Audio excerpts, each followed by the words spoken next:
Alright, welcome back everyone.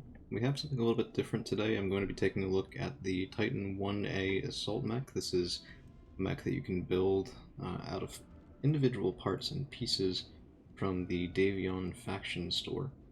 And we're going to be hopefully building it out into a usable replacement for our Stone Rhino, which, while it is fun, it is nice, it basically plays the same role as our Jaeger Mech 2, except it has more tonnage and is generally less maneuverable, less effective because of it, and not actually packing heavy enough armor to, to really get us any decent benefit from it. So we're going to be starting off just by stripping everything we can out of this mech. Before we do that, I guess, we can currently deal 516 with an Alpha Strike.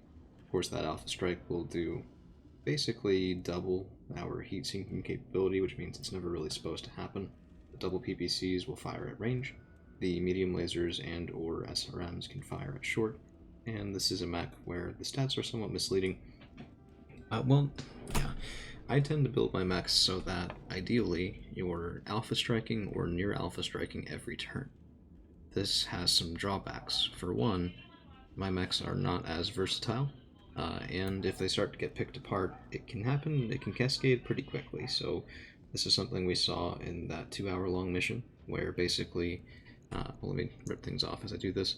Basically, we lost our tools one by one, and as we did, we became way more fragile every single time. We lost our laser boat, if you could even really call it that, the Nova, and, well, we had no more fast-striking laser capabilities at all, and we did eventually end up paying for that. We lost, things like Thanatos. We couldn't really replace them because the mechs were not really superfluous in that way, or not superfluous, redundantly securing our, our capabilities. So we have 44 tons remaining. A lot of that is about to go away, and we can get to 39 tons with max armor. So something to first take a look at there, I say, is we go over to the equipment and... oh, where is it? Oh, is it in the internals? Shows you what I know. Anyway, we have regular ferrofibrous. We don't have any more clan ferro. Or we can go with ultra ferro. Minus 20% armor weight will give us an additional 4.63 tons, which I'd say is well worth it. It does consume a lot of slots, but the goal with this, something I liked about the Titan, is that it carries 3 energy hardpoints in each one of its arms. Now, something you may or may not know about Omnimex is that although you can fit anything into any, location, you can only fit 2 guns in any individual location, and since the arms give an accuracy bonus that torsos do not, this can sometimes negatively impact your accuracy. Well, assuming that you actually are loading up most guns that you can. So we have back to roughly 44 tons left here, which I quite enjoy. The next thing that we have to worry about, though, is our movement. 3.5 is too slow. So we'll come over here to our cores. I did have an engine core 400. As it turns out, it gave us basically the same movement speed as the 375. So we'll replace that in there. And if we look at so let's look at the 375. That gives us moving at 4.6. I think there are better tonnages we could get here. I think the 370 would still get us moving at 4.6. The core 320 has us moving down at 3.5, which is really no improvement from the 300 that we started with. So we will move up to the 375, and to complement that, let's go over, I think, there it is. Right, so we'll throw a Clan XL engine in here. This is the most expensive part of the refit. It's because Clan XL engines, well, they are phenomenal. Minus 50% engine weight factor change. 4 engine slots reserved, and you can see that here in the right and left torso. So we're reserving a lot of slots just with the setup for this mech, which could come back to bite us. We'll have to see.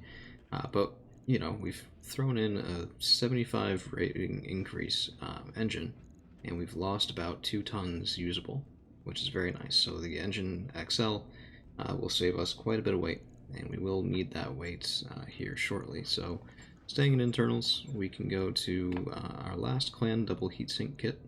This is something we picked up from that clan tech interlude last week. assuming this is last week when I put this out, but we'll see. And yeah, I mean, so that will dramatically increase our heat efficiency. With the clan double heatsink kit, we're sinking 72. With just the singles, we were sinking 48. So let's put the clan one back in there. And something else I don't want to overlook is e-cooling. Just because we do have all these reserve slots, we may as well go up to e-cooling +5. The cost difference is negligible. They're not terribly hard to pick up, and we can see that now with that e-cooling +5 in there. Since those are counted as double heat sinks, we go up to 90, or at least I think that's the case for it. Should be. I thought it would have done more than that. So e-cooling +2 gives us -72. So the difference there is 28, and that does, well, can I count?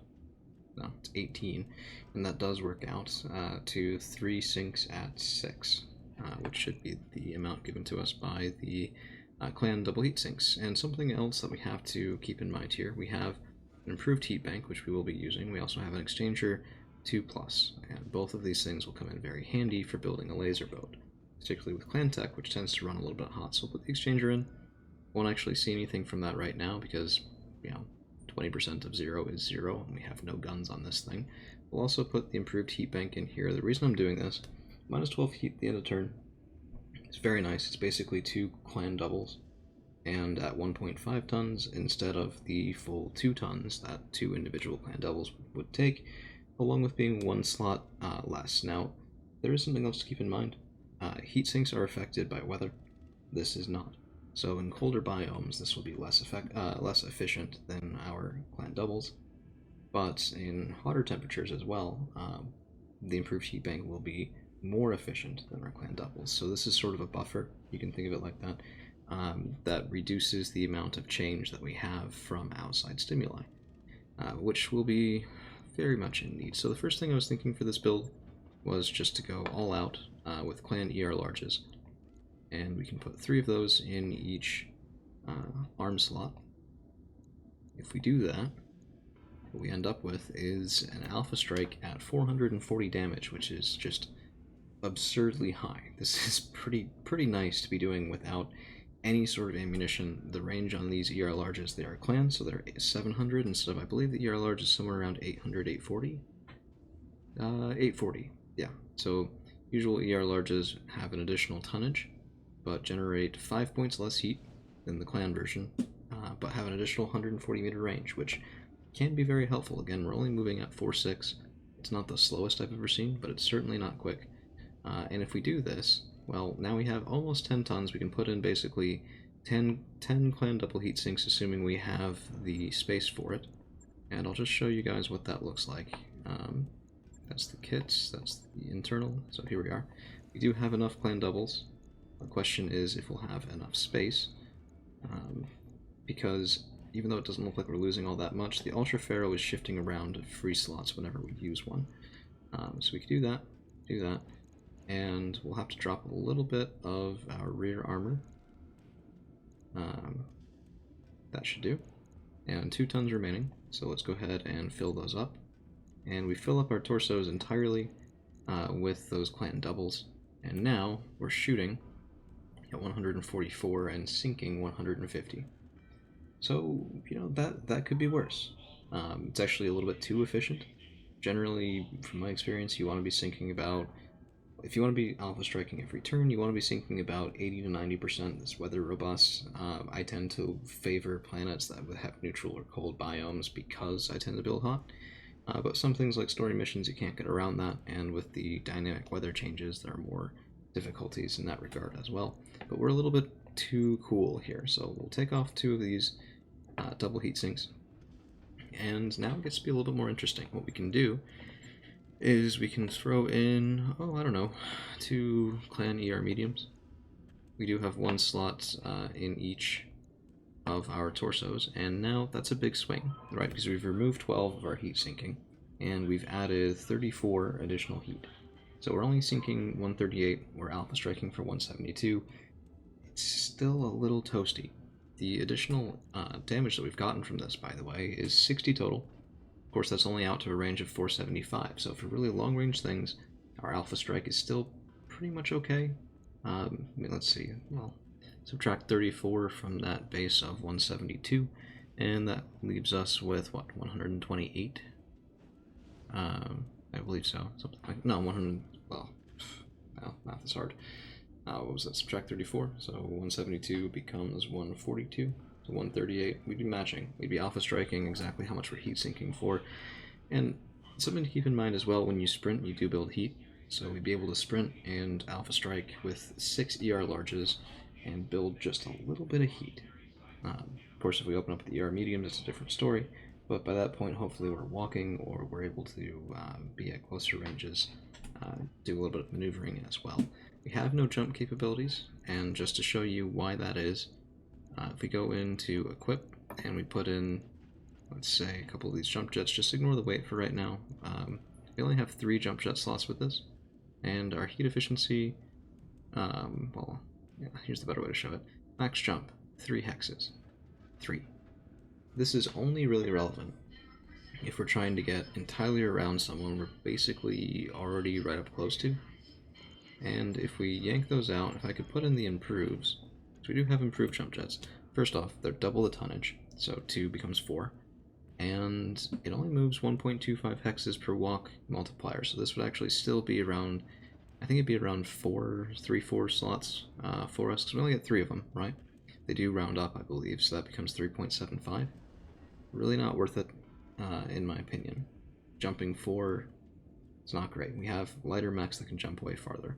Now, something worth noting, if you can fit in something like a core 375 or a core 400 into, say, an 80-ton assault, then you can get these improved jump jets in here, and you really get a lot more use out of them than you will out of a 100-ton mech, which is part of why I do so enjoy the Victor, because it is 80 tons. You can do some pretty cool things with it in terms of getting higher mobility. So we have 0 tons remaining. I'm not super thrilled with this, so something else we could take a look at. We do have a bunch of, so we have 4 missile slots, right? That's a lot of missile slots. We could put in some Streak SRM-6s. They're 3 tons each, but they only build 15 heat when we shoot, right? So let's see what that would look like. And something we'd have to do, probably have to pull off 2 of the ER larges, so we've lost some long-range capabilities. And the other problem is the placement, right? So put these in here, they have to go in the torso, so now we have 2 of our heat sinks on the arms. It is a little bit more vulnerable of a position to have them in. And let's just jam in there, say, 1 ton of Streak SRM ammunition. Don't actually do this, but for right now, that's going in the cockpit, because why not? Yeah, cool. So now we have an interesting problem. We have 1 ton remaining, we have no slots remaining, and let's take a look at our Alpha Strike. It says it's very good. Of course, the Streak SRM-6's clan version only has 280 range, very short, even shorter than our ER mediums, even shorter, I believe, than regular mediums. And yes, they have great accuracy, but now we're sort of getting back into something like the original role that Titan was built for, right? Where it had those double PPCs for long-range fire, had a whole complement of medium lasers for mid-range things, and that's not really how I like to build, right? And keep in mind, what's the purpose of this? Well, it's to replace the Stone Rhino that has the rotary AC2, the rotary AC5, a whole long-range complement that the ER large lasers, frankly, won't be able to match that range. So what we're trading here is we're trading our ammo dependency for a nice laser punch. And adding the Streak SRM-6s doesn't really stay with that, in my opinion. So let's pull those back out and take a look at our other laser options. So we have standard ER larges, and the thing to keep in mind here is that we do trade a little bit of weight for these. Also, I mean, that's what, 2 slots instead of 1, which our Ultra Ferro here is making us a little bit light on actual physical space, right? You can put in heavy large lasers. Ooh, wait. Yeah, it's not showing up there. I'm not sure. Hey, there it is. Heavy large laser, -3 accuracy with this weapon, plus it's 4 tonnage, 3 slots. The ER larges are 4 tons, 1 slot. So we have, again, the just sheer space problem. And we could switch out the Ultra Ferro for, say, Clan Ferro off of one of my other mechs that I could strip down for parts, that whole thing, but I'm not sure that would be as effective. We could put in an improved binary laser, but again, actually that might not be the worst idea. It uses more tonnage, but fewer slots. So let's see what that looks like. I'm going to move these heat sinks back to the torso, and just to solve my own personal aesthetics thing, take those out. And we do have 2 improved binary lasers, 80 damage pop, so the ER larges hit for 55. So 2 of those, 110, we'd be losing 30 damage, we'd be gaining a tonnage, and we'd be significantly, well, we'd be trading off, we'd be losing about 20 heat, right? So let's put the improved binaries on there. We are going to have to strip off 2 of the ER larges, and we're 2 tons overweight. So let's fix that by stripping off some heat sinks and taking a look at how that would go. So we have 2 ER larges, 2 improved binaries, and these things are adjustable, multiple fire modes. I've never really used these. I think the other fire modes have less heat, not more. I'm not really sure. Split cores, linked cores. Okay, split does 2 shots at less damage per shot, damage fall off each shot. So it basically becomes sort of like the X pulses where you roll multiple times. Not sure what that does to the heat, but let's take a look. So now our alpha strike is 140, we're sinking 126. The range on the improved binary lasers is somewhere up around 510, so we do lose range off the ER large. And there is damage fall off on this guy, which is something that I usually try to avoid. It's why I went for the improved heavy Gauss instead of just the heavy Gauss, and even Bloody Doves, I think from his comments, seems to think that the improved heavy Gauss is really the way to go there, although he did make it clear there are some pretty severe drawbacks in terms of availability and weight. He's not wrong in any respect there. So I'm not sure I love that build, especially compared to having, 6 ER large lasers on there. So we'll take a look at our other options. The large X pulse, more tonnage, more heat, more slots.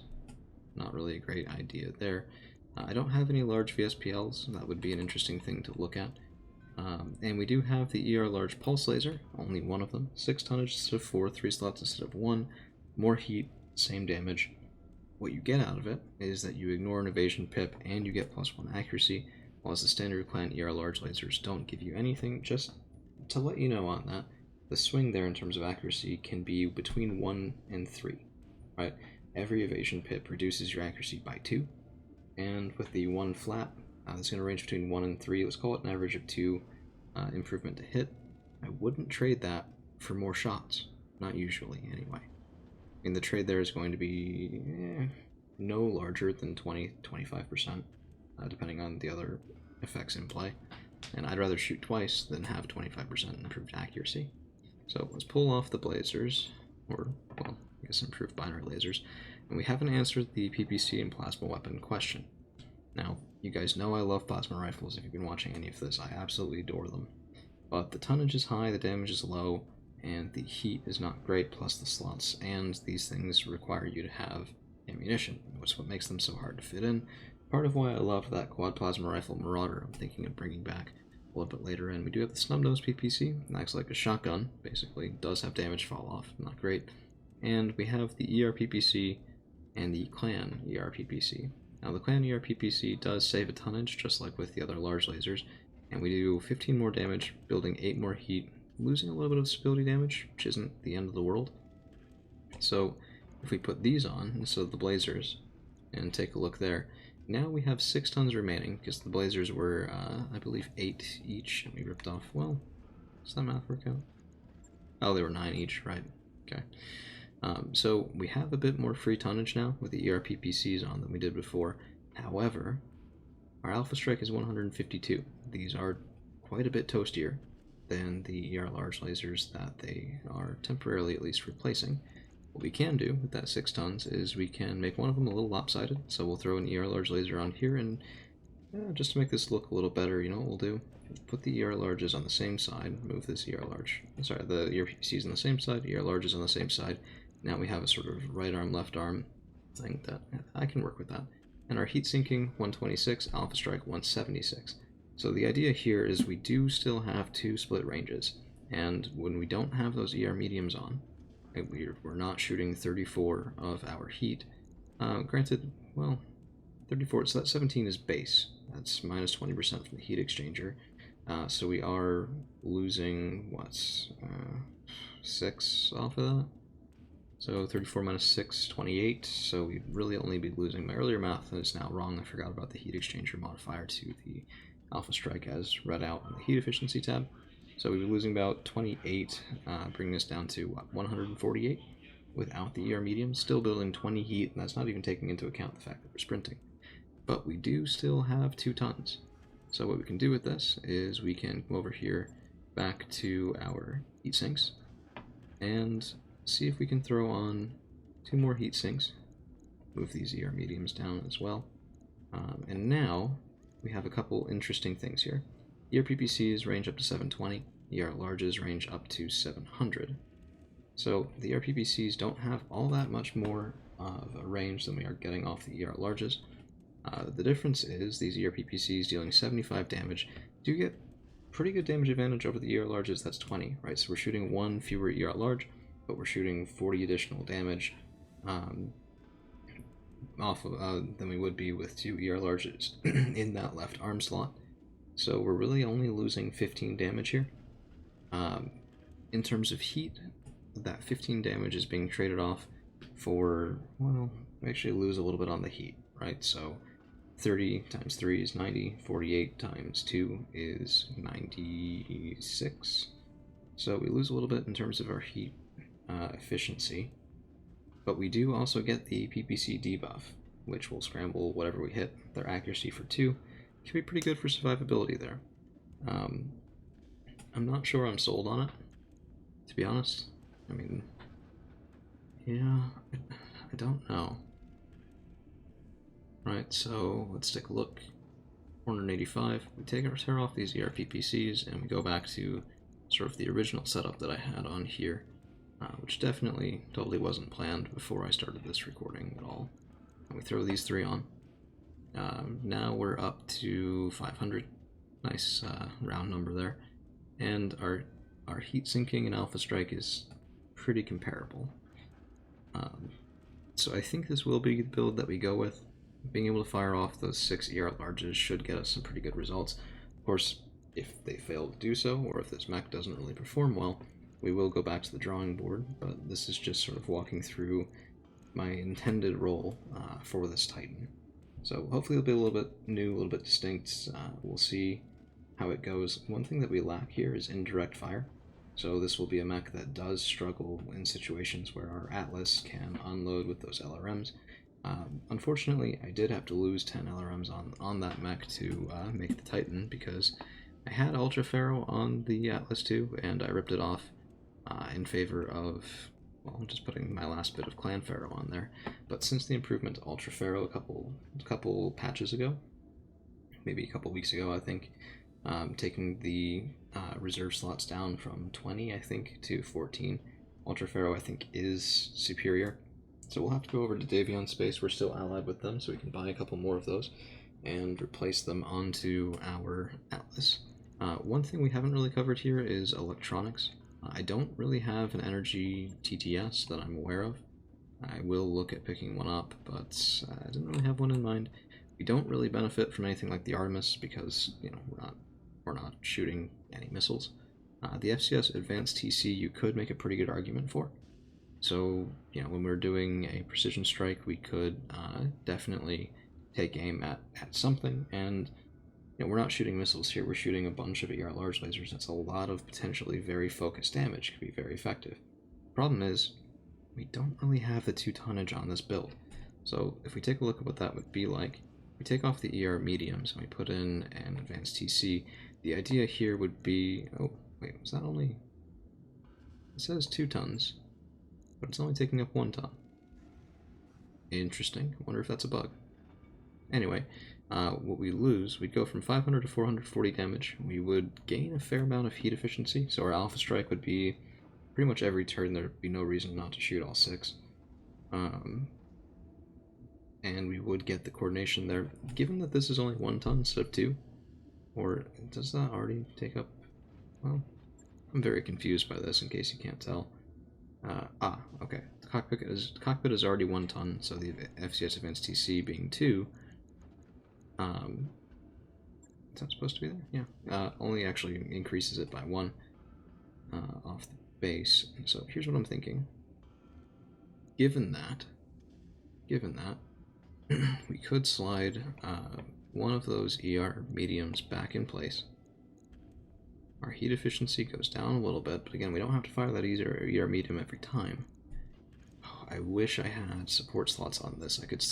I love symmetrical mechs. I really am a little bit bothered when it's not quite symmetrical, which is my own. It's my own baggage, I suppose. There, but oh, I really want to fit another weapon here. But to do that, I'd have to tear off the heatsink. That would make our ER large laser alpha strikes very much not something we can do repeatedly. I'm not sold on this last ER medium. Let's see what else we could do with electronics. So we could get a C3. No, that's way too heavy. Tank airdrop beacon is going to be too heavy as well. We could throw another heatsink in there. At that point, I'd say we'd be pretty much a little overcooled. In fact, if we take a look at that before we go any farther, if we put another heatsink in here, we'd be alpha striking 144, heat sinking 144. Again, just a tiny bit overcooled. Yeah, okay, let's keep looking through. So in our internals, we have no need of case because we don't have any ammunition, so nothing can explode. Let's go over to equipment. No jump jets on there. It's not really worth it to put just one jump jet on, in my experience.